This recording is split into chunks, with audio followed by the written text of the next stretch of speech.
উড়িষ্যায় রাজমিস্ত্রির কাজে গিয়ে মৃত্যু হলেও পরিযায়ী শ্রমিকের। বহুতল নির্মাণের কাজ চলাকালীন ৩ তলা থেকে নিচে পড়ে মৃত্যু। উপযুক্ত সুরক্ষা ও নির্মাণকারী সংস্থার গাফিলতির কারণেই মৃত্যু, এমনটাই অভিযোগ পরিবারের।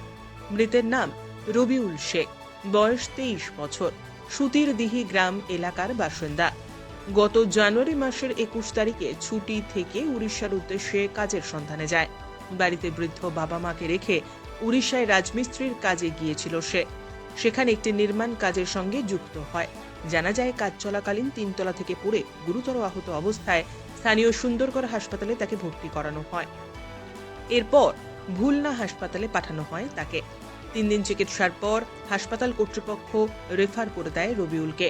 উড়িষ্যা থেকে রবিউলকে আনা হয় কলকাতায়। কলকাতায় এক নার্সিংহোমে ভর্তি করা হলে ১ তারিখে মৃত্যু হয় তার।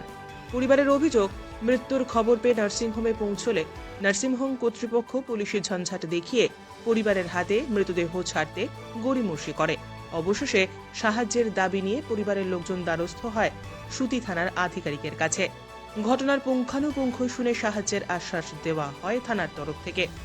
সুতি থানার অফিসার ইনচার্জ বিজন রায় এবং এএসআই সমর হালদারের তত্ত্বাবধানে অবশেষে ২ দিন পর মঙ্গলবার রবিউলের দেহ হাতে পায় পরিবারের সদস্যরা।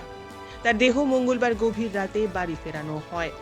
আজ তার অন্ত্যেষ্টিক্রিয়া। তার আগে আজ সকালে এএসআই সমর হালদার সমবেদনা ও গভীর শোক জানিয়ে শোকাহত পরিবারের পাশে থাকার আশ্বাস দিলেন।